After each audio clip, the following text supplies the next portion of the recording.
Gracias y paz a todos ustedes, estimados hermanos. Es una alegría volverles a ver y vamos a continuar con la tarea que tengo por delante en esta congregación, ¿cierto? Estamos viendo la doctrina de los pactos bíblicos, ese es el tema, la doctrina de los pactos bíblicos, y ya llevamos dos exposiciones de naturaleza introductoria, ¿cierto? Introducción a los pactos bíblicos y teológicos, parte 1. Introducción a los pactos bíblicos y teológicos, parte 2. Y hoy correspondería introducción a los pactos bíblicos y teológicos, parte 3. Y con la ayuda de Dios, así cerraríamos este segmento de introducción. Amén. La próxima vez ya comenzaríamos con el primer pacto, que es el pacto noético, con el capítulo 6 de Génesis, ¿ya? Hacia adelante. Entonces vamos a recordar algunas cositas de los dos videos anteriores. Les invito también a que repasen las dos exposiciones que ya he llevado a cabo. Están alojadas esas exposiciones en mi canal de YouTube. Amén. Busque, ponga Freddy Angulo y ahí ha de aparecer mi canal y están alojadas, repito, estas exposiciones. Así que eso es algo que les recomiendo. Bien, recordemos algunas cosas. Esta cuestión de los pactos bíblicos,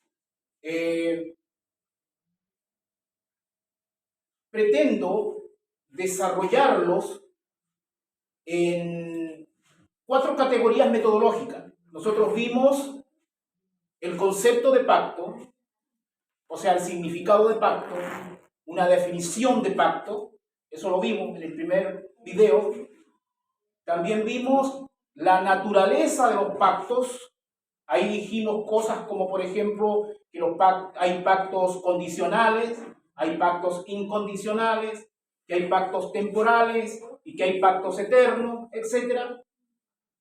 También dimos una clasificación de los pactos bíblicos: pacto noético, pacto abrámico, pacto mosaico, pacto sacerdotal, pacto de la tierra, pacto davídico, nuevo pacto. Hicimos una clasificación de los pactos bíblicos.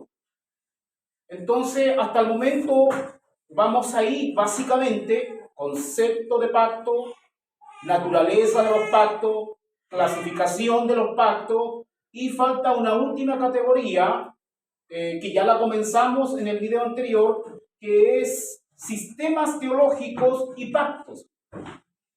Amén. Y ya vimos el sistema teológico conocido como teología del pacto. Eso está desarrollado en el video anterior. Teología del pacto, ¿ya? Y hoy la exposición ha de consistir básicamente en entender otro sistema teológico que se conoce como dispensacionalismo, ¿ya? Amén. Porque hay dos grandes sistemas teológicos, no son los únicos, pero hay dos sistemas teológicos dominantes dentro de la tradición evangélica. Una es la teología del pacto, que ya la vimos en el video anterior, y si es que se ha olvidado, repase. Y hoy veremos el sistema teológico conocido como dispensacionalismo, otro sistema dominante dentro de la tradición evangélica. Amén. ¿Ya?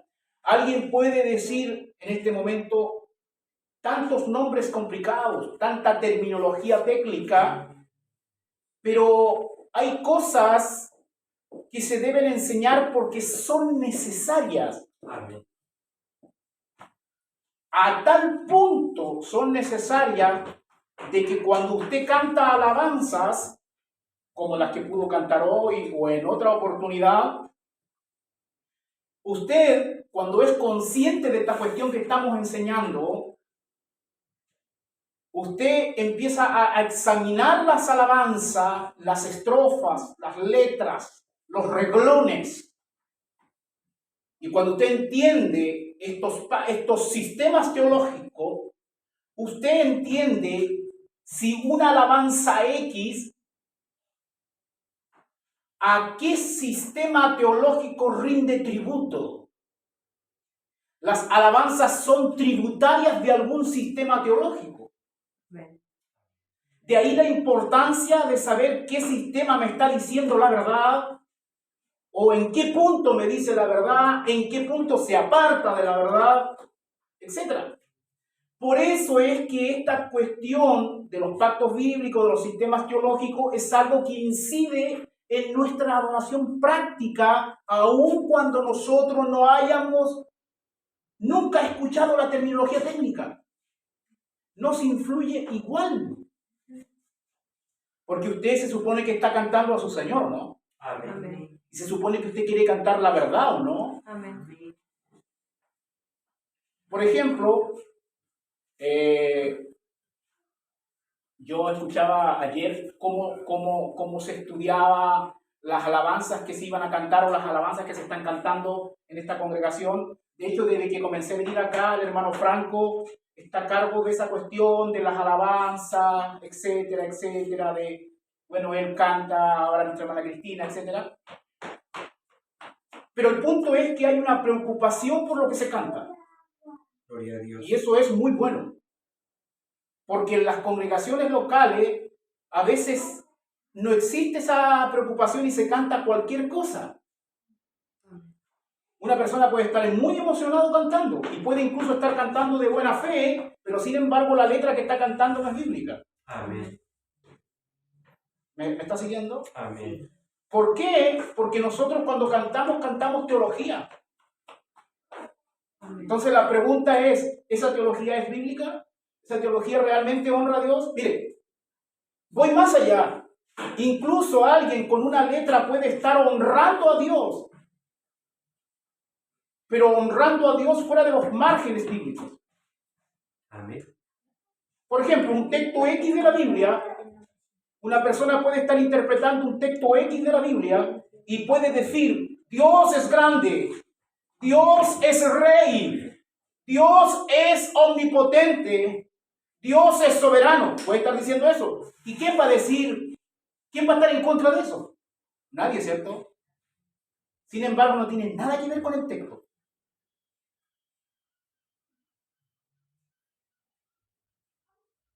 ¿Me está siguiendo? Amén. Eso significa que aunque sea bíblico lo que está diciendo a la luz de la Biblia, sin embargo no es bíblico en el sentido de que el texto no está diciendo eso. Aunque sea correcto lo que está diciendo. Amén. Entonces, por eso es importante estudiar estos temas. ¿Qué estás creyendo? ¿Qué estás cantando? Entonces vamos a ver lo que es el dispensacionalismo. ¿Ya?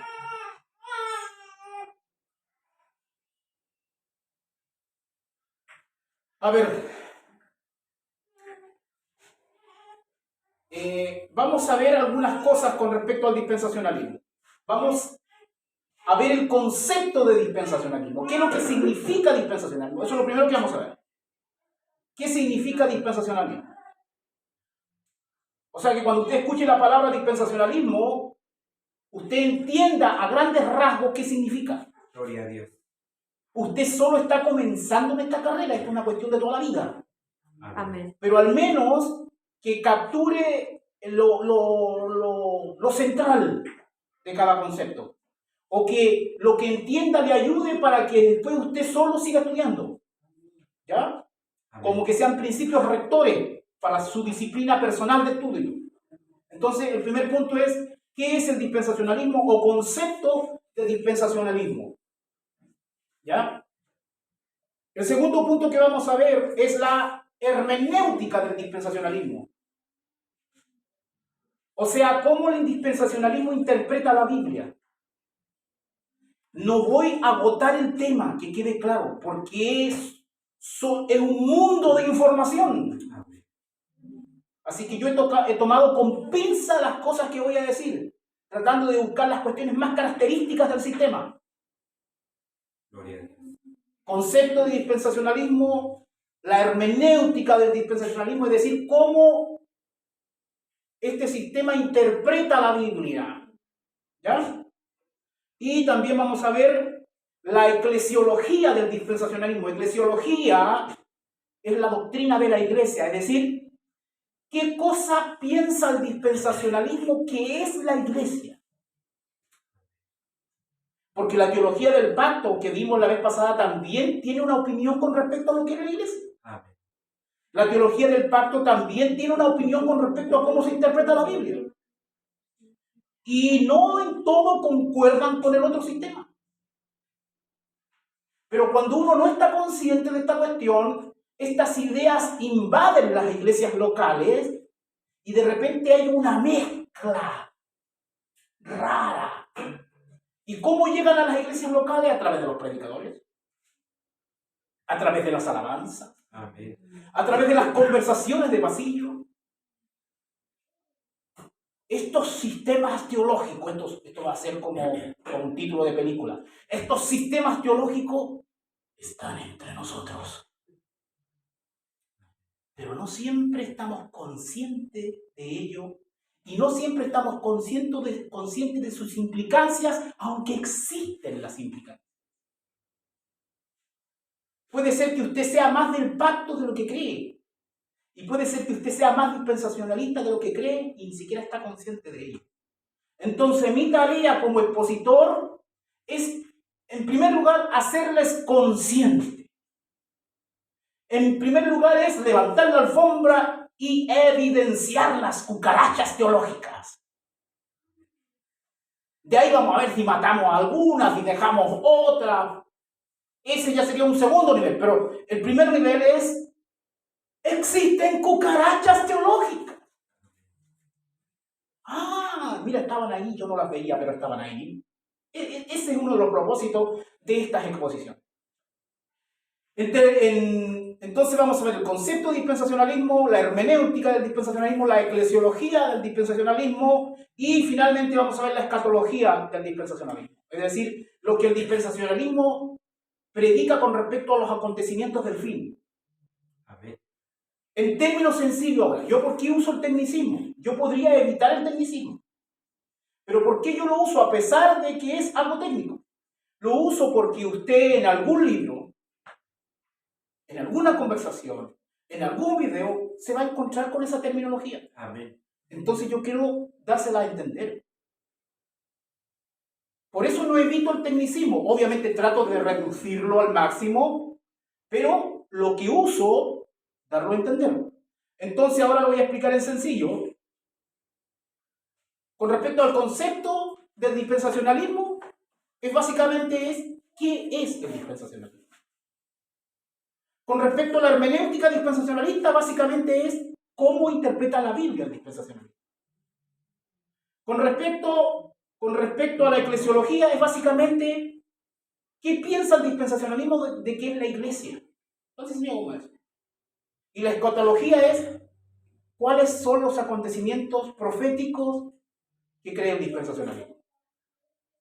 Y obviamente voy a ir haciendo el contraste con el sistema anterior, Amén. cuando sea necesario.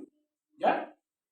Entonces, en este sentido, en el año 1965 se escribió un libro que se llama Dispensacionalismo Hoy. Este libro lo escribió el doctor Charles Ryrie. A ver, en pro del dispensacionalismo se han escrito muchos libros, pero yo estoy citando libros relevantes que han marcado, para bien o para mal, esta cuestión. ¿Me sigue? Amén. Entonces, hay un libro que se llama Dispensacionalismo Hoy, que fue escrito en el año 1965. Imagínense, estamos en el 2000 y recién nosotros estamos siendo conscientes de lo que sucedió en el año 1965. Así de atrasados estamos. en teología. Este libro tiene una edición contemporánea hasta donde sé, donde solo dice dispensacionalismo, le quitaron la palabra hoy. Pero es lo mismo. Aquí el doctor Raide, que es un ícono del dispensacionalismo, es un teólogo que es un ícono del dispensacionalismo. Es decir, mire, si usted después de todos estos estudios, estas exposiciones que yo voy a dar, llega a la conclusión de que la teología del pacto es verdadera y que el dispensacionalismo está equivocado, o viceversa, piensa que el dispensacionalismo está equivocado y la teología del pacto tiene la razón, o viceversa, ¿cierto? Ok, yo no puedo legislar sobre su conciencia, pero sí puedo decirle que si usted va a estar en contra del dispensacionalismo, ok, pero tiene que estudiar lo que ha dicho Charles. Porque si usted no está, es que usted está en contra del sistema dispensacionalista y no tiene idea de quién es Charles, o no tiene ni idea de qué es el libro dispensacionalismo hoy, usted va a estar siendo poco serio. Va a estar cayendo en deshonestidad intelectual. Porque para estar en contra de algo, yo tengo que conocer bien ese algo. Amén. Lo mismo pasa con el sistema del pacto, que ya hablé algo de ello. Pinceladas solamente. Los sistemas son muy complicados. Si usted va a estar en contra de la teología del pacto, tiene que estudiar lo que es la teología del pacto. Leer sus teólogos clásicos, sus íconos, los libros relevantes. Porque también tiene que entender algo, estimado. Que un sistema teológico da dos tipos de frutos, dos tipos de literatura. Una, libros buenos, es decir, que expresan correctamente lo que es un sistema, pero también hay libros farándula, literatura basura. O sea, que cuando usted critique a la teología del pacto, usted tiene que tomar el mejor libro de ellos, o los mejores libros de ellos, y ahí probar si es bíblico o no. Lo mismo con el dispensacionalismo. Usted tiene que tomar la mejor literatura dispensacionalista y probarlo por la palabra de Dios. ¿Por qué? Porque estos sistemas, lamentablemente, también han producido literatura basura. Amén. Literatura basura. Usted puede encontrar un libro dispensacionalista, pero muy bueno. Bueno, puede encontrar uno muy malo. Y a veces puede que usted haya tenido acceso solamente al malo y puede haber dicho el dispensacionalismo no es bíblico porque mira lo que dice. Pero en realidad no es que el dispensacionalismo sea malo, sino que ese era un libro basura. ¿Me está siguiendo? Amén. Si usted ha de criticar a alguien, tiene que criticar la mejor versión de ese alguien. Amén. Es un principio honesto, ¿no? Amén. Entonces, yo le estoy hablando ahora de un libro, Dispensacionalismo Hoy, 1965. Aquí Charles Raide da una definición, se podría decir, entre comillas, en la cual nos regala 3 características del dispensacionalismo. Ahora, hay que decir que no necesariamente todo dispensacionalista serio está de acuerdo al 100% con lo que dice Raide, hay que decirlo también. Sin embargo, es una descripción característica del sistema. Por eso es importante. 3 cosas del sistema dispensacional. Y al ver estas 3 cosas, usted va a ir sacando el rollo, como decimos acá, y va a decir, ¿soy o no soy dispensacionalista? Porque ¿estoy de acuerdo con eso o no estoy de acuerdo con eso? ¿Me sigue, no? Amén. Entonces, en este libro, el doctor Charles Raide dice lo siguiente, básicamente. Dice que el dispensacionalismo hace una distinción entre Israel y la iglesia. Gloria a Dios. Primera característica. El dispensacionalismo hace una distinción entre Israel y la iglesia. A la luz de esto pregunto, ¿usted está de acuerdo con eso? Amén. ¿O no está de acuerdo con eso? Amén. Amén. Se da cuenta que es más allá del tecnicismo. Aquí ya estamos bajando al grueso, a lo que significa la sustancia. ¿Qué quiere decir básicamente una distinción entre Israel y la iglesia? Es que Dios tiene promesas para con Israel y que Israel todavía tiene un futuro en la escatología. Que Dios va a restaurar a Israel. Tiene promesas que cumplir para con Israel. Y también tiene promesas para con la iglesia. Amén. Amén. Y que no deben mezclarse. Es decir, la iglesia no debe robar las promesas que Dios hizo a Israel, ni viceversa. ¿Me captan? Amén. Amén. El pastor José tiene 2 nietos. Si no me equivoco, Amén. estamos bien. Uno se llama Liam, el hijo de su hija. Y hace poco le llegó un segundo nieto, Timoteo, Amén. hijo de su hijo, Gloria a el Dios. hermano Franco. Y no me quepa la menor duda que el hermano José va a regalarle algunas cositas a sus nietos, o si es que ya no le ha regalado algo, para sus cumpleaños, por ejemplo. Esto es para Liam, esto es para Timoteo. Este lado de invierno es para Liam y este lado de invierno es para Timoteo. Timoteo tiene propiedad sobre algo y Liam tiene propiedad sobre algo. ¿Me está siguiendo? Amén. ¿Qué pasaría si Liam quiere quitar lo que le pertenece a Timoteo y Timoteo quiere quitar lo que le pertenece a Liam? Hay conflicto. Amén. Hay violación de propiedad. Israel la iglesia. Israel la iglesia. Dios dio promesas a Israel. Amén. Dios dio promesas a la iglesia. Gloria a Dios. Esas promesas fluyen a través de los pactos. De ahí la importancia de entender los pactos. Dios hizo pactos. En eso ya estamos de acuerdo hasta el momento. Pero ¿con quién hizo los pactos? ¿Con Israel? ¿Con la iglesia? ¿Unos con Israel, otros con la iglesia? ¿O solo con Israel?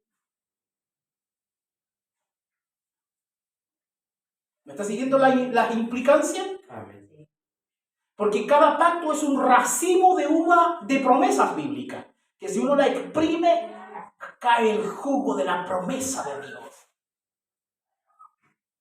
¿No será que la iglesia está exprimiendo racimos de uva que no le corresponden y que por tener una mala teología o un mal sistema teológico, la iglesia ha venido a exprimir promesas que no le corresponden y en la práctica, debido a estos falsos sistemas teológicos, la iglesia se ha convertido en una ladrona? ¿Me está siguiendo? Amén.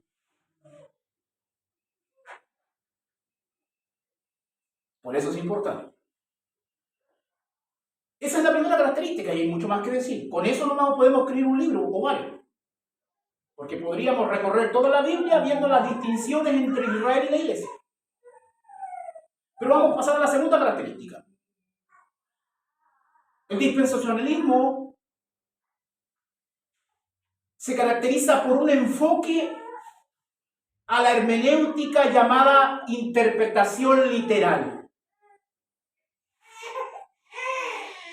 El dispensacionalismo, cuando va a la Biblia, interpreta literalmente la Biblia. Amén. A la luz de su contexto. Si la Biblia dice 1000, son 1000, no 2000. Amén. Eso no significa que se dejen a un lado las figuras retóricas, pero todo eso es a la luz del contexto. ¿Ya? La interpretación literal no es lo mismo que el literalismo mecánico, eso es otra cosa. Por ejemplo, cuando la Biblia dice que Jesucristo dice, yo soy la puerta. ¿De acuerdo? Amén. Decir que Jesucristo es una puerta, como la que está ahí, eso no es interpretación literal, eso es literalismo. ¿Me sigue? Amén. El dispensacionalismo está en contra del literalismo, porque eso es lenguaje figurado. No es que Jesús literalistamente sea una puerta, no. Sin embargo, la teología del pacto acusa al dispensacionalismo de ser literalista y por ende arma un hombre de paja, que se conoce como la falacia del hombre de paja. Distorsiona al contrincante, hace una caricatura que no rinde justicia a la posición del dispensacionalismo y después procede a derribarlo y se declara victorioso. Así cualquiera. Tú tienes derecho a estar en contra de la postura de alguien. Ese es tu derecho. El derecho que no tienes es distorsionar la postura. ¿Me sigue? Por eso es importante leer buena literatura de ambos lados. ¿Ya? Entonces, el dispensacionalismo realiza una interpretación literal de la Biblia y después vamos a saber que es una interpretación literal consistente y congruente, es decir, no a una parte de la Biblia, sino a toda la Biblia aplica esa interpretación, a toda la Biblia, desde Génesis a Apocalipsis. Amén. Esa es la segunda característica. La tercera característica que nos regala este libro Dispensacionalismo, el Dr. Ray, es la creencia de que el propósito subyacente de Dios en el mundo es la gloria de Dios. Esta tercera característica ha sido muy polémica en la academia. Porque la teología del pacto dice, a ver, para. Porque aquí estamos viendo características distintivas del sistema. Amén. Entonces la teología del pacto dice, no. La creencia de que el propósito subyacente de Dios en el mundo es la gloria de Dios no es algo solo característico del dispensacionalismo, porque nosotros también creemos en la gloria de Dios como propósito subyacente. ¿Me está siguiendo? Entonces ha habido polémica en esa tercera característica. Ahora, ¿qué es lo que quiso decir Riley con eso? Yo creo que sí es una característica distintiva del dispensacionalismo. Solo que cuando se malinterpreta, se tuerce lo que quiso decir Riley, obviamente hay objeciones. Pero ¿qué es lo que quiso decir el doctor Riley? Que el dispensacionalismo, cuando ve la Biblia, no solo piensa en salvación del hombre, sino que el dispensacionalismo ve que el propósito de Dios es multidimensional. Que Dios tiene propósito con los ángeles, con los hombres, Amén. con su creación. Que van a haber promesas sociales, materiales, espirituales. ¿Me está siguiendo? Amén. Entonces el dispensacionalismo dice que el propósito subyacente de lo que la Biblia revela es la gloria de Dios, es decir, todo lo que sucede es para su gloria, no solo la salvación del hombre. Y como la teología del pacto tiende a enfatizar solamente la cuestión de la salvación y del evangelio, aunque ellos digan que el propósito de Dios es la gloria del hombre, no obstante es una declaración artificial. O sea, nosotros nos ponemos en duda de que la teología del pacto de buena fe crea en la gloria de Dios. No ponemos en duda el carácter del cristiano teólogo del pacto, sino que estamos aquí contrastando sistemas teológicos y en ese sentido es una declaración artificial. Porque enfatizar solo la salvación del hombre a extremos de fiebre es caer en un humanismo. Es como que todo gira en torno al hombre. Amén. ¿Dios salvó al hombre? Claro que sí. ¿Y es un tema importantísimo? Claro que sí. Pero no es lo único que hace Dios. Por eso Dios ha de trabajar con Israel, con la iglesia, con los gentiles, etcétera, con la naturaleza, con la tierra, con los cielos. Ese es el programa del reino de Dios. ¿Ya? Entonces, hay otros teólogos dispensacionalistas muy importantes que también han dado otras definiciones de dispensacionalismo, pero no las quiero traer a colación porque si no, no terminamos nunca. De hecho, algunas de esas las he puesto en mi Facebook para que ahí lean. ¿Ya?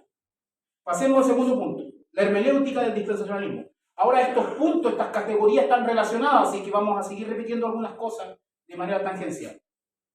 La hermenéutica del dispensacionalismo, para ello quiero que me acompañen a Lucas capítulo 24. Lucas capítulo 24, versículos 25 y 27. Lucas capítulo 24. ¿Ya? Lucas capítulo 24.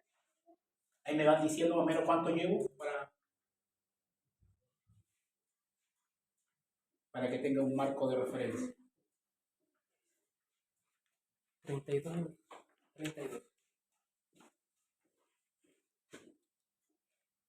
Lucas capítulo 24, versículos 25 y 27. ¿Están ahí conmigo? Dice así en el nombre de Jesús. Habla conmigo. Entonces él les dijo: oh insensatos y tardos de corazón para creer todo lo que los profetas han dicho.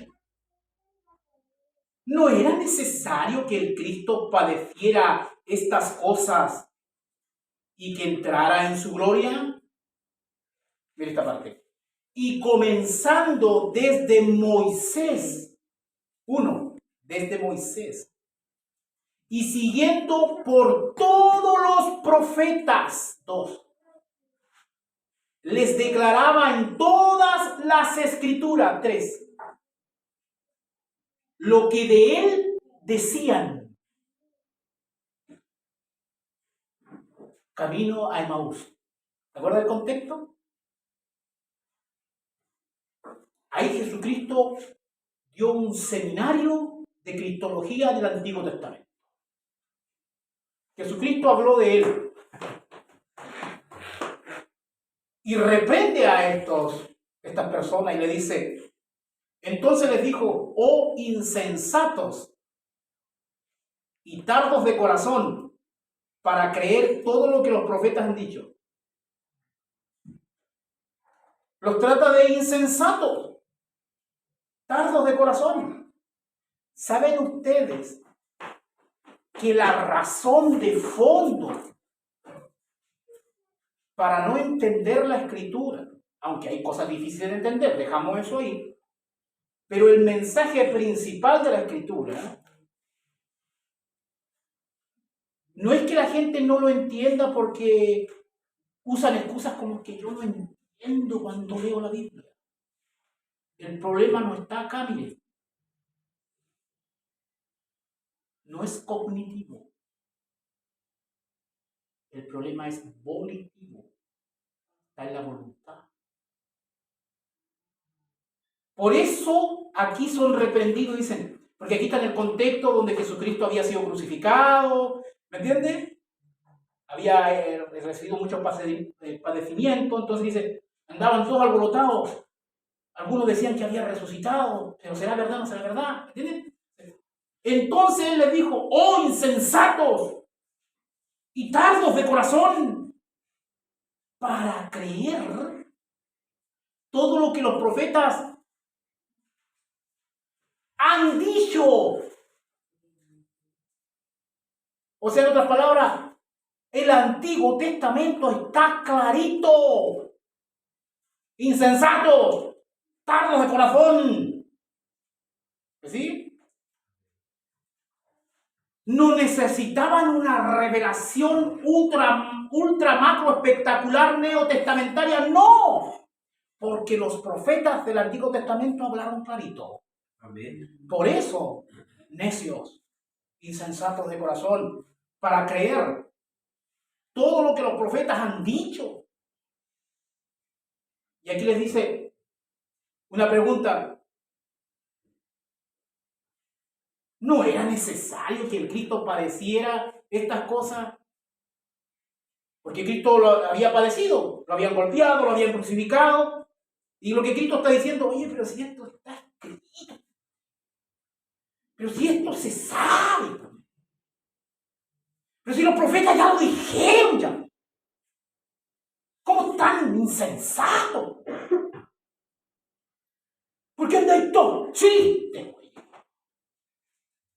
Esto está clarito. Apuesto que andáis espiritualizando, por eso no lo veis. No es una añadidura mía, pero pedagógica. Entonces, ¿no era necesario que el Cristo padeciera estas cosas y que entrara en su gloria? Y aquí dice, y entonces ya, pero a pesar de que eran insensatos de corazón y tardos, etc., el Señor tiene misericordia y les da un seminario de cristología. Y comenzando desde Moisés. ¿Qué quiso decir desde Moisés? Los primeros 5 libros. Génesis, Levítico, Génesis, Éxodo, Levítico, Número, Deuteronomio. Amén. Eso es lo que quiso decir desde Moisés, desde el Pentateuco, desde la Torá, etc. Y comenzando desde Moisés y siguiendo por todos los profetas, o sea, lo que nosotros hoy conocemos, profetas mayores y profetas menores. Amén. Por todos los profetas, Isaías, Jeremías, Habacuc, Zacarías, etc. Y comenzando desde Moisés y siguiendo por todos los profetas, les declarará en todas las escrituras, los salmos, Job, libros sapienciales, las demás escrituras,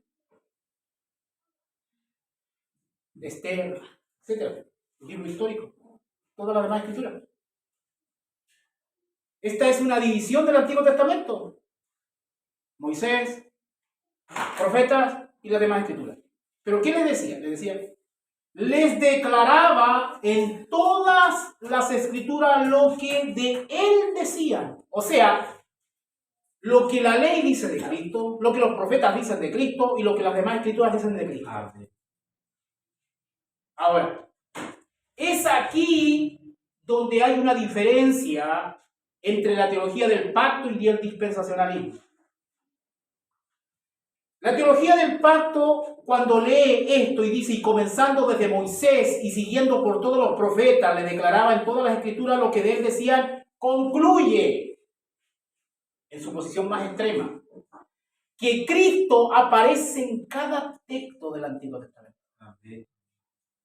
En cada versículo está Cristo. ¿Sí? Basado en esto que estamos leyendo, ellos concluyen que cuando nosotros debemos leer el Antiguo Testamento, debemos encontrar a Cristo en todas partes. Génesis 1.1, Génesis 1.2, Éxodo 1.1, Éxodo 5.5, etc. En todas partes. Donde quiera que usted abra el Nuevo Testamento, perdón, el Antiguo Testamento, donde quiera que usted lo abra, usted tiene que encontrar a Cristo. Pero si yo hago eso y no está Cristo, Amén. ¿qué hago?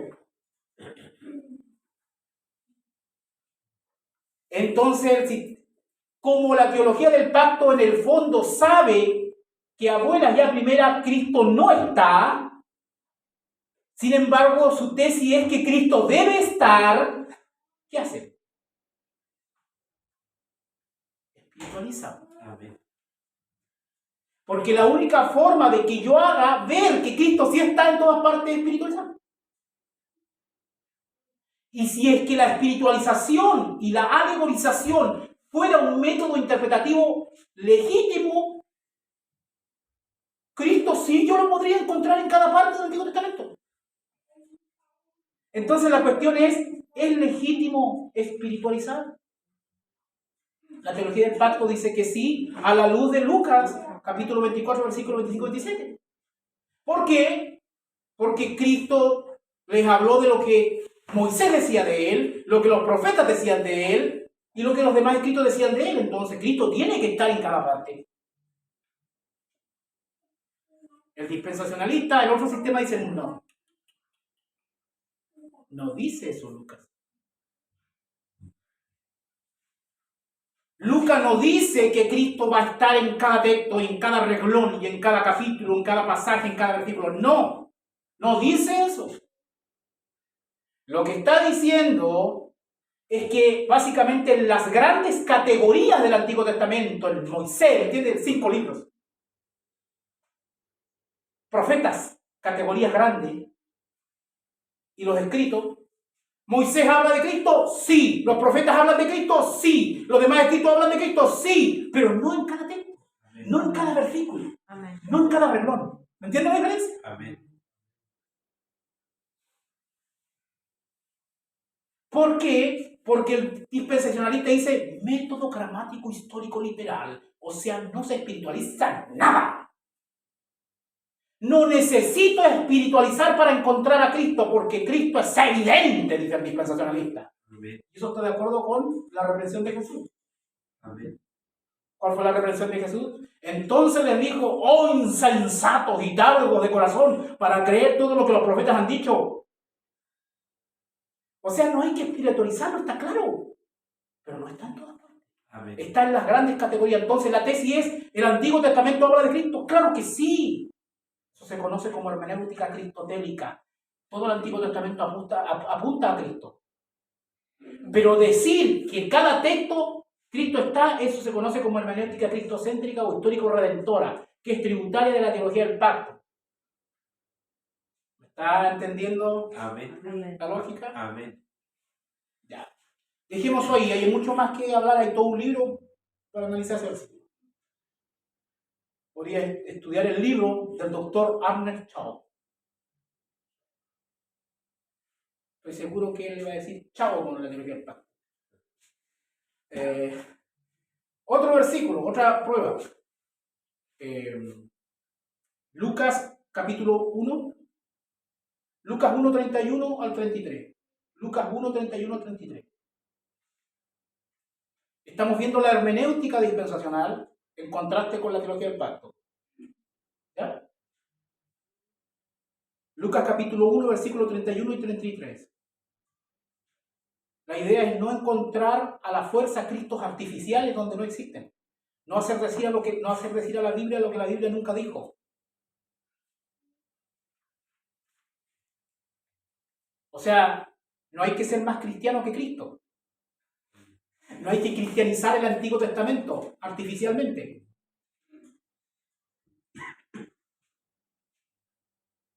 Dice así, Lucas capítulo 1, versículo 31-33 dice, y ahora concebirás en tu vientre y darás a luz un hijo y llamarás su nombre Jesús.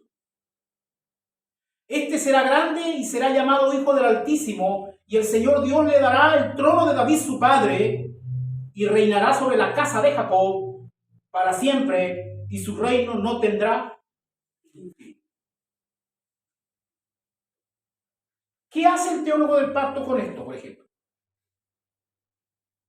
Y ahora concebirás en tu vientre y darás a luz un hijo y llamarás su nombre Jesús.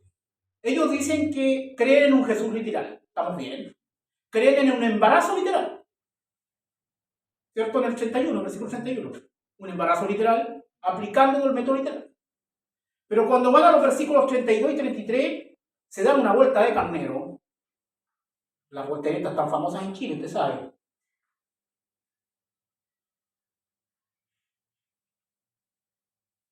Las volteretas vienen desde mucho antes y no solamente se dan en el campo político, también en el campo de la hermenéutica y de la teología. Amén.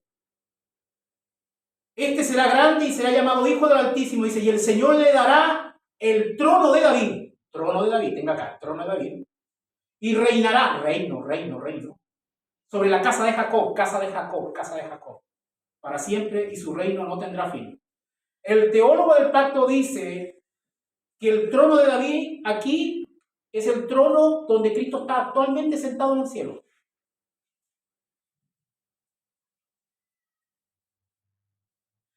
Dice también que el reino ya fue inaugurado, porque si Cristo está sentado en el trono de David, el reino está inaugurado, por ende Cristo está reinando, pero desde el cielo. Sobre la casa de Jacob. Cuando el teólogo del pacto lee casa de Jacob, él lee iglesia. La casa de Jacob es la iglesia. Se reina en el corazón de la iglesia. Recién una alabanza decía que Cristo está reinando. ¿Está reinando o no? Algo.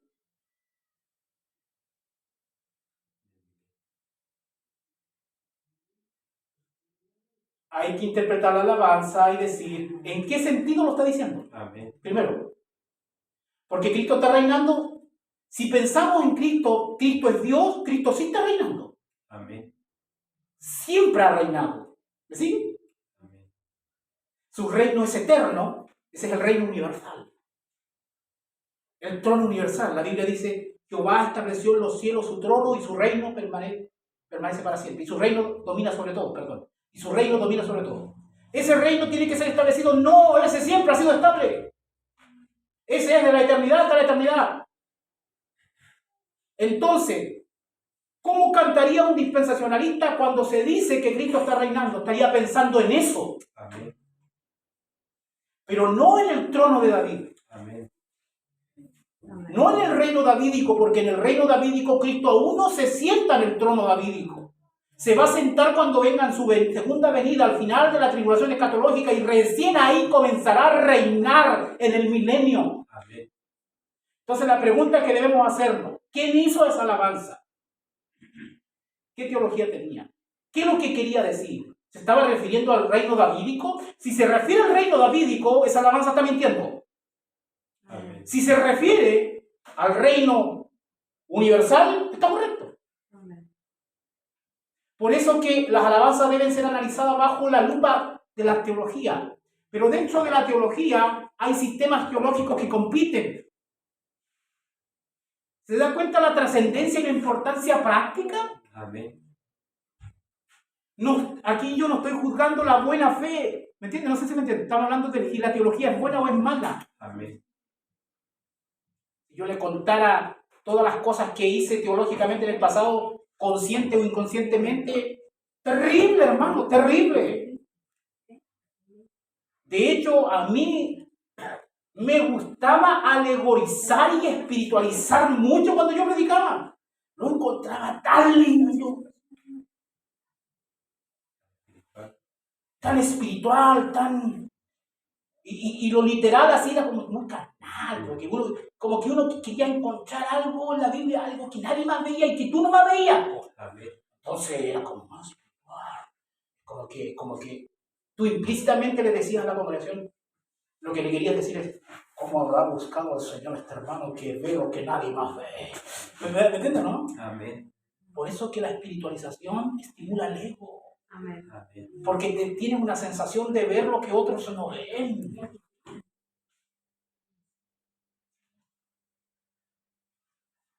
No. Siempre estuvo ahí. Ahora, un último principio que lo voy a decir porque es importante dentro de la categoría de hermenéutica del dispensacionalismo. Hay un principio hermenéutico que esgrime el dispensacionalismo y otro que esgrime la teología del pacto. La teología del pacto dice que para interpretar el Antiguo Testamento, tengo que interpretar el Antiguo Testamento, primero tengo que ir al Nuevo Testamento. Este principio se conoce como principio de un testamento sobre otro. O sea, que yo debo, por la cruz, ¿cierto? Que Cristo es la clave para interpretar el Antiguo Testamento, de manera que siempre voy a terminar espiritualizando el Antiguo Testamento y voy a terminar viendo a Cristo. Un ejemplo, ¿se acuerdan la historia de David y Goliat? Amén. Doy esas historias porque son los clásicos, pero hay muchos más ejemplos. ¿Cómo podemos predicar esa historia? ¿Te acuerdas que los hermanos dicen, de repente, cuentan la historia literal y después dicen, David simboliza a Cristo, o significa a Cristo. Y Goliat es el diablo que fue derrotado en la cruz, hermano. Y las piedras, las 5 piedras, en mi pasado apostólico profético yo hubiera dicho, son los 5 ministerios. Apóstoles, profetas, evangelistas, pastores. Efesios capítulo 4, versículo 11. Entonces, la iglesia tiene que restaurar los 5 ministerios porque son las 5 piedras las cuales derrotaremos al Goliat espiritual que es el diablo. Deja entrar los 5 ministerios de tu familia y Satanás será derrotado. Tienes que estar bajo la cobertura apostólica del apóstol X, fulano de tal, porque él es una de las 5 piedras. Y los otros detrás. ¡Oh! ¿Cómo lo supo? ¡Qué espiritual es! ¿Cuándo habrá ayunado? Otros se creen tan espiritual que dicen que Dios les mandó a comer la Biblia. Entonces, ese es un ejemplo. No. David es David, Goliat es Goliat. Ahora, ¿hay una forma correcta? Claro, pero de manera literal. David, rey de Israel, Dios hizo un pacto davídico, ¿entiendes? Ahí sí, porque ahí estamos respetando la narrativa bíblica. El trono davídico, reino. ¿Por qué Dios usó a David para derrotar a Goliat? Porque Dios tiene pacto con Israel y tiene que preservarlo de alguna manera. Porque Dios cumple su promesa. Ahí sí. ¿Me estás siguiendo? Amén. Entonces, la teología del pacto se adhiere y rinde tributo a la prioridad del testamento. Es decir, ellos imponen el Nuevo Testamento al Antiguo. Imponen el Nuevo Testamento al Antiguo y así hacen con todo el Antiguo Testamento. Es decir, no dejan hablar al Antiguo Testamento en sus propios términos. Y eso, al final del día, es humillar al Antiguo Testamento y decirle, tú no eres tan inspirado como el Nuevo. En cambio, el dispensacionalista dice no prioridad de un testamento sobre otro, no. Entonces el dispensacionalista se adhiere a la prioridad del pasaje.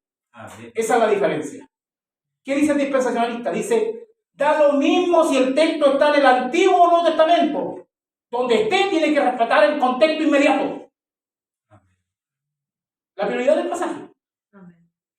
A la luz de su contexto inmediato, debe ser interpretado, es decir, el método gramático histórico, contexto literario, contexto gramático, contexto histórico, las oraciones, las preposiciones, etc. Yo no entiendo, a la luz de lo que he dicho hasta el momento, por qué los teólogos del pacto estudian hebreo bíblico. Que al final van a terminar espiritualizándolo. Amén. Que al final van a terminar imponiendo el griego sobre el hebreo. Eso hace la teología reemplacista del pacto. Al final termina imponiendo el griego del Nuevo Testamento sobre el hebreo del Antiguo Testamento. ¿Y qué hacen los judaizantes? Al revés. Terminan imponiendo el hebreo del Antiguo Testamento al griego del Nuevo. Ambos están equivocados. ¿Qué es lo correcto? Hebreo y griego. Tan sencillo como eso. Dios inspiró los dos testamentos. Amén. Los dos deben ser respetados. Amén. Cuando se interpreta correctamente no se contradice. No debemos usar el Nuevo Testamento para reinterpretar al Antiguo, para anular o cancelar al Antiguo, a no ser que haya algo gramático ahí en el texto inmediato. ¿Ya? Pasamos de la cuestión hermenéutica, hay mucho más que decir, ahí podríamos hablar del sensus plenior, de la tipología, del contexto, hay muchas cosas más que hablar. Pero estoy diciendo las cosas más relevantes para efectos de esta exposición. Eclesiología. Algo de eso ya hablamos en el concepto. Primero los Corintios 10:32. Primero los Corintios 10:32. Primero los Corintios 10:32. Dice así. No seáis tropiezo ni a judíos, ni a gentiles, ni a la iglesia de Dios. No seáis tropiezo ni a judíos, uno, ni a gentiles, dos, ni a la iglesia de Dios. Debido a que el dispensacionalista sigue aplicando el método gramático histórico, se da cuenta que cuando uno estudia la Biblia completamente, hay tres grupos básicamente. Gentiles, Israel o judíos y la iglesia. Y la eclesiología del dispensacionalismo es que es distinta a Israel, que la iglesia es distinta a Israel y que es distinta a los gentiles. Yo ayer estuve predicando el pan del cielo y tengo un estudio grabado, así que los remito a ese estudio para entender más esta parte. Amén. Hablé algo de la doctrina de la iglesia y de los usos bíblicos de la palabra iglesia. ¿Usted sabía que la palabra iglesia aparece 114 veces en el Nuevo Testamento? La palabra iglesia o eclesía en griego aparece 114 veces en el Nuevo Testamento. Comenzando en Mateo 16-18 aparece por primera vez. Y la iglesia etimológicamente hablando significa los llamados fuera, es decir, un grupo de personas que son llamados fuera para reunirse en un lugar concreto. Eso significa etimológicamente, pero los usos que los escritores inspirados del Nuevo Testamento hacen de la palabra iglesia evidencia que al menos les dieron 4 tipos de uso. La palabra iglesia es usada en un sentido pagano, en un sentido judaico, en un sentido técnico y en un sentido local. Usos distintos de la palabra iglesia. ¿Quién determina el uso? En el contexto en el cual aparezca la palabra. El contexto es determinante para identificar el uso que el autor hizo de esa palabra y extraer el significado correcto. De ahí que el significado de una palabra o de un término radica en el uso que se realiza dentro de un determinado contexto. El autor inspirado. Amén. Los remito a ese estudio. Ahí están todos los usos, hago las citas bíblicas, etcétera, etcétera. Así que los remito a ese video. ¿Ya? Solo decir que hay una diferencia entre gentiles, Israel y la iglesia. Dios tiene planes para los gentiles, Dios tiene planes para Israel, Dios tiene planes para la iglesia. Hay una escatología para Israel, hay una escatología para la iglesia, hay una escatología para los gentiles, Dios tiene planes con ellos. El programa profético de Dios fluye a través de estas 3 vertientes. Y los pactos bíblicos hay que estudiarlos porque hay que aprender cuando un pacto dice una cosa o dice otra. Amén. Eso es importante, de ahí la trascendencia, la relevancia de entender los pactos bíblicos. ¿Cómo hacer tanto, hermano Freddy? ¿Por qué complica tanto la existencia a usted? Pero ¿cómo va a hacer tanto si lo único que hay que hablar de Jesús nomás? Al final, nada de interpretación, de hermenéutica, aquí no, aquí rodillética nomás, rodillética. Hay una ética, ¿no? No importa que termine después espiritualizando, porque cuando ayunan como que vienen bajando del monte, entonces ven Cristos por todos lados. Una falsa piedad, falsa espiritualidad. Y como el ser, Dios lo creó emocionalmente, uno se emociona, canta, grita, ¡oh, qué unción hubo! ¡Qué unción hubo! ¡Oh, qué unción! ¿Te das cuenta? Así nos tienen. Así nos tienen. Así estamos. Amén. Así estamos. Yo hasta marché adelante, hermano. A mí me hicieron marchar frente al altar, hermano.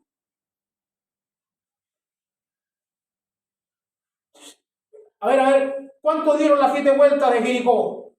Yo me pegué las 7 vueltas de iconos de cuántas veces por mano para que los muros caigan. Después cuando maduré y entendí que los muros ya habían caído yo.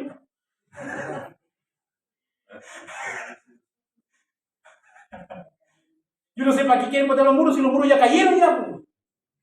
A no ser que hagan muros espirituales. ¿Te das cuenta? Nuevamente el método espiritualizador. El método espiritualizador está metido, está entre nosotros. Que la unción, que el poder, que aquí, que allá. Entonces, una correcta eclesiología. La diferencia entre la teología del pacto y el dispensacionalismo en cuanto a la doctrina de la iglesia es que la teología del pacto cree que la iglesia existió en el Antiguo Testamento y en el Nuevo Testamento. Amén. ¿La iglesia existió en el Antiguo Testamento o no? No. Correcto. El pastor dice no, no sé si estarán de acuerdo. Este es el momento para decirlo, porque después ya no lo va a poder decir. Bueno, el dispensacionalismo dice que no, que la iglesia no existió en el Antiguo Testamento, es una realidad del Nuevo Testamento y que comenzó en Hechos capítulo 2 hasta el arrebatamiento de la iglesia. Ahí está la iglesia, en el sentido bíblico. Son todos aquellos judíos y gentiles que Dios llama por su gracia y son bautizados en el cuerpo de Cristo. Son la iglesia corporativa, el organismo espiritual del cual Cristo es la cabeza, que comenzó en el día Pentecostés, Hechos capítulo 2, y terminará hasta el día del arrebatamiento de la iglesia. Amén. ¿Que Dios salve antes? Claro que sí. ¿Que Dios salve gente después? Claro que sí. Pero no son iglesias. No son iglesias. No son iglesias. Amén. ¿Me está siguiendo? Amén. Eso es importante. Entonces, estoy escribiendo puntos claves de diferencia. Porque el dispensacionalista le dice, no le quitemos las promesas a Israel. Por ejemplo, un ejemplo práctico de esto. Andan algunos que andan diciendo, hermano, ellos se están refiriendo a la iglesia y dicen, hermano, Dios nos hizo cabeza y no nos hizo cola. Hermano, Dios nos hizo cabeza, hermano, y Dios no nos hizo cola. Así que levántate y sé cabeza en tu trabajo, sé cabeza en tu escuela, sé cabeza. Hermano, una cosa es que uno sea cabezón, pero otra cosa es que sea cabeza. No, esas son promesas para Israel. A Israel se le prometió que en pro de su obediencia iba a ser líder de las naciones geopolíticamente hablando, iba a ser cabeza y no iba a ser cola, iba a dirigir el concierto de las naciones. Amén. Pacto de la tierra, nuevamente con los pactos, pacto abrámico nuevamente. Pero cuando comenzamos a espiritualizar, la iglesia se cree cabeza. Y ahí se nos hincha el pecho porque no, son mensajes triunfalistas que nos estimulan el ego. Ah, somos cabeza y no somos cola. Conferencias y retiros espirituales que salen todos creyendo de cabeza. Todos entraron siendo cola y salen creyendo de cabeza. Y a veces te le dicen, deje los celulares acá. ¡Oh! Esa es otra secta. Retiros espirituales, G12. Toda esa cuestión. Bien, pasemos a la escatología. Y el último punto, si me pueden decir nuevamente cuánto llevo, por favor. 1 hora, 3 minutos. Vamos bien. En el área escatológica, quiero invitarles a que vayamos a Apocalipsis capítulo 1, versículo 19. Capítulo 1 de Apocalipsis, versículo 19. Capítulo 1 de Apocalipsis, versículo 19. Doy el ejemplo de Apocalipsis porque es el libro más característico de la escatología, no el único. Tenemos a Daniel, tenemos el capítulo 24 y 25 de Mateo, las cartas a los tesalonicenses, hay harta escatología ahí. Pero uso Apocalipsis porque es lo más característico. ¿Ya? Apocalipsis capítulo 1, versículo 19, ¿está ahí conmigo? Dice así. Escribe las cosas. Ahí quedó. Escribe las cosas. ¿Qué tenía que hacer Juan? Escribir, ¿qué cosas? Las cosas. Ya, ahí. Juan tiene que escribir las cosas. ¿Ya? Ahí podemos hacer una pregunta. ¿Qué cosas? ¿Me entiendes? Escribe las cosas. 1. ¿Qué has? Atrás, pasado. Las cosas que has. 1. ¿Qué más dice?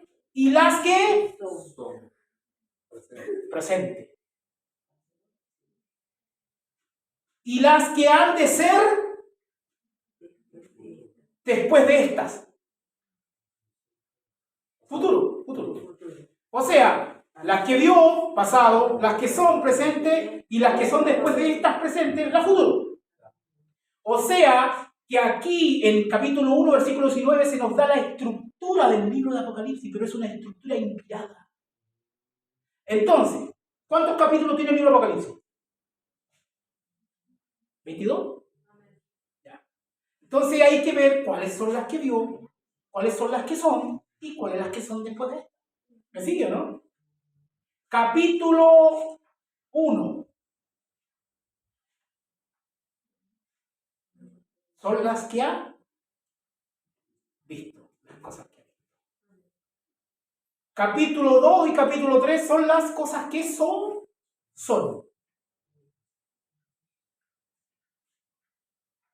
Y las que han de ser después de esta, desde el capítulo 4 hasta el 22. ¿Me está siguiendo? Es decir, que las cosas, nosotros estamos en el periodo de la iglesia, ¿no? Estamos en la dispensación de la iglesia, que comenzó en el libro del día de Pentecostés, capítulo 2, hasta el arrebatamiento de la iglesia. En el capítulo 2 y 3 de Apocalipsis se habla de 7 iglesias locales, ¿se acuerdan?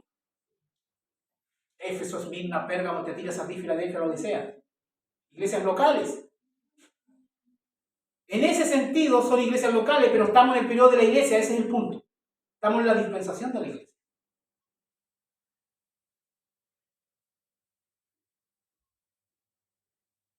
Cuando la Odisea, aquí hay cierta tipología de estas iglesias. En el capítulo 4 comienza la escatología futura. En Apocalipsis. ¿Recuerda cuando hay un gran trono en el cielo y en el trono uno sentado? Eso va a acontecer en el futuro. Eso es profético escatológico. ¿Sabe usted cuál es la diferencia entre lo profético y lo profético escatológico? Que lo profético puede estar en el pasado. Las profecías que se cumplieron en el pasado, eso es profético. Pero lo profético escatológico es la profecía que todavía tiene que cumplirse en el futuro. Por eso no solo es profético, sino que es escatológico porque todavía está en el futuro. ¿Me sigue? Pero hay profecías ya cumplidas en el pasado. Entonces esas no son escatológicas. Son solo proféticas. Ahora, ¿qué hace la teología del pacto cuando ve el libro de Apocalipsis? Ellos interpretan de manera totalmente distinta el libro de Apocalipsis. Y usan un método que se llama paralelismo progresivo. Paralelismo progresivo. Y el ejemplo es el siguiente. En el capítulo 19, mire, en el capítulo 19, versículo 11, capítulo 19, acompañen el Apocalipsis. Apocalipsis capítulo 19. 19:11, ¿está ahí conmigo?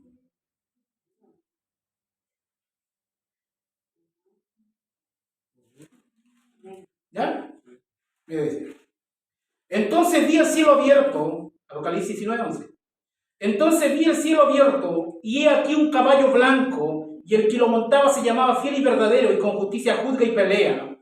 Y sus ojos eran como llama de fuego, y había en su cabeza muchas diademas, y tenía un nombre escrito que ninguno conocía sino él mismo, y estaba vestido de una ropa teñida en sangre, y su nombre es el Verbo de Dios. Y los ejércitos celestiales vestidos de lino finísimo, blanco y limpio, le seguían en caballos blancos. De su boca sale una espada aguda para herir con ella a las naciones, y él las regirá con vara de hierro, y él pisa el lagar del vino del furor de la ira del Dios Todopoderoso. Y en su vestidura y en su muslo tiene escrito este nombre: Rey de Reyes y Señor de Señores. Ya. Ahí está relatando la segunda venida. La segunda venida de Cristo, no el arrebatamiento. la segunda venida de Cristo. Es decir, al final de los 7 años se cumple Apocalipsis capítulo 19, ¿ya? Y después del capítulo 19, ¿qué está? El 20.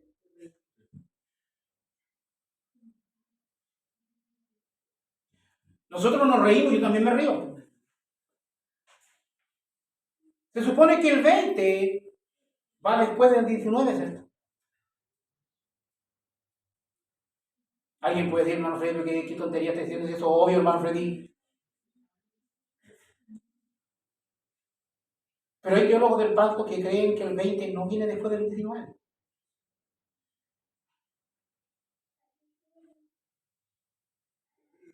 ¿Tan así? Sí, tan así. Y la única manera para que se logre esto es espiritualizar. Porque en el sentido común de lo gramático histórico es una estupidez. Mira, ¿qué dice el 20? El 21 dice, y vi a un ángel que descendía del cielo con la llave del abismo y una gran cadena en la mano, y prendió al dragón, la serpiente antigua, que es el diablo y Satanás, y lo ató por 1000 años. ¿Qué dice el teólogo del pacto, particularmente la milenialista? ¿Qué dice? Sujel Chalet, por ejemplo.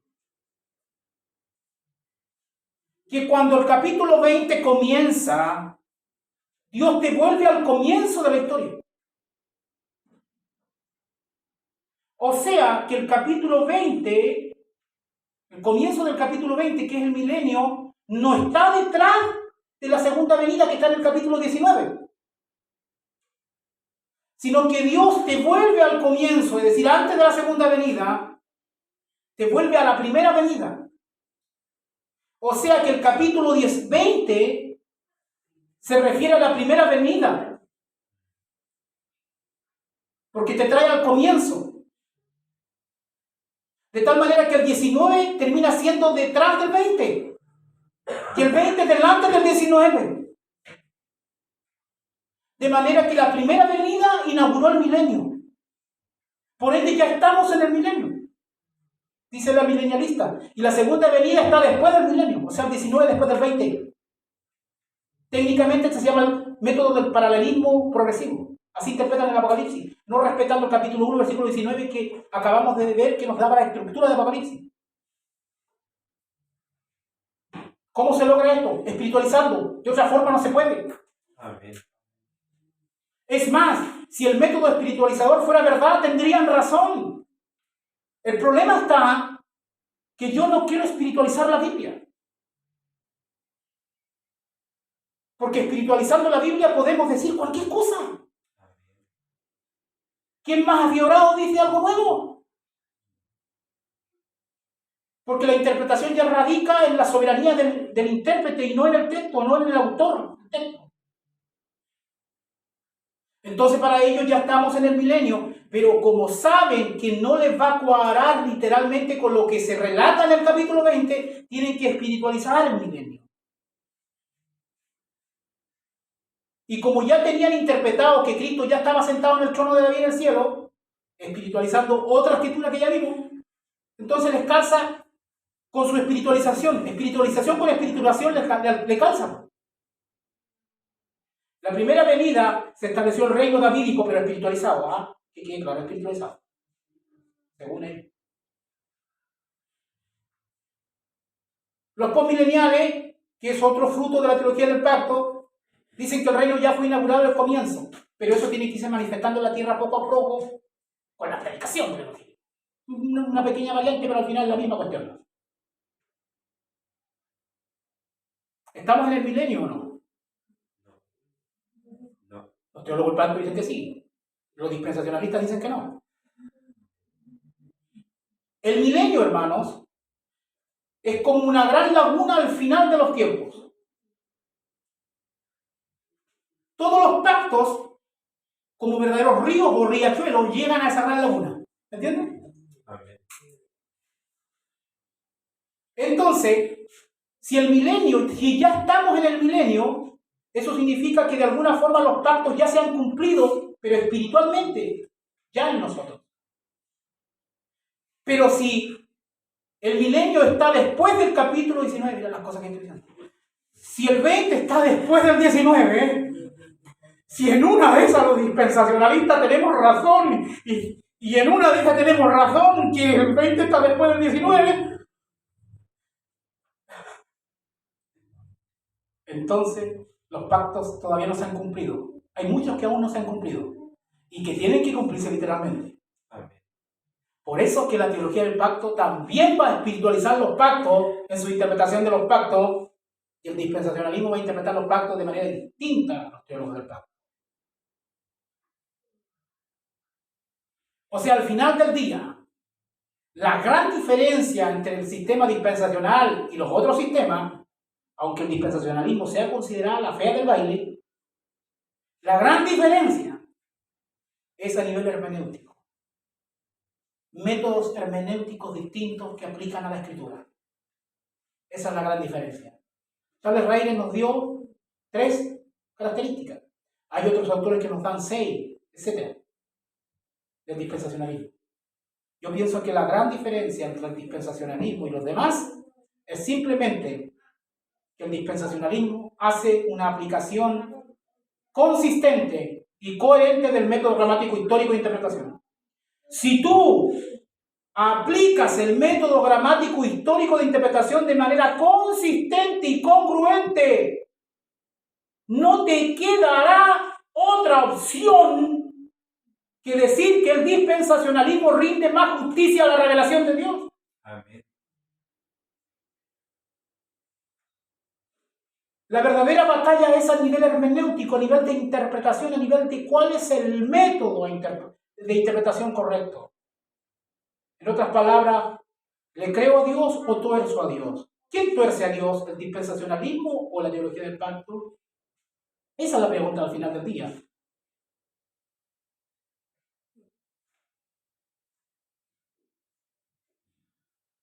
Entonces, ¿qué hemos visto?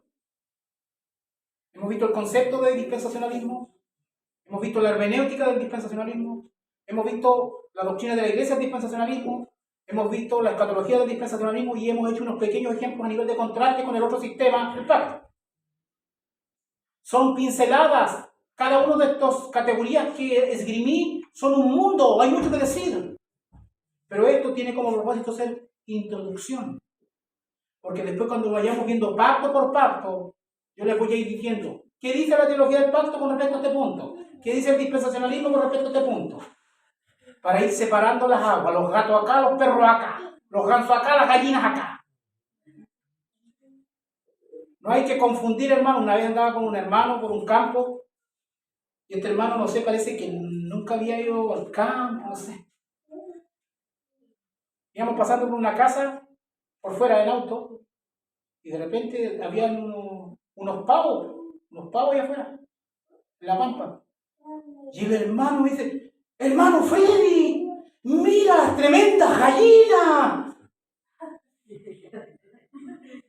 Y yo miré y me largo a reír, por hermano. Yo no sé cómo recibí tanto gozo del Señor. Yo le dije, hermano, no, si esos son pavos, ¿cómo van a tener gallina? ¿Cómo están pavos?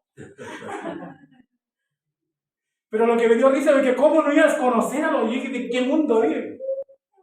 Y le dio vergüenza, güey. Y yo debo decir que yo pequé porque me metí.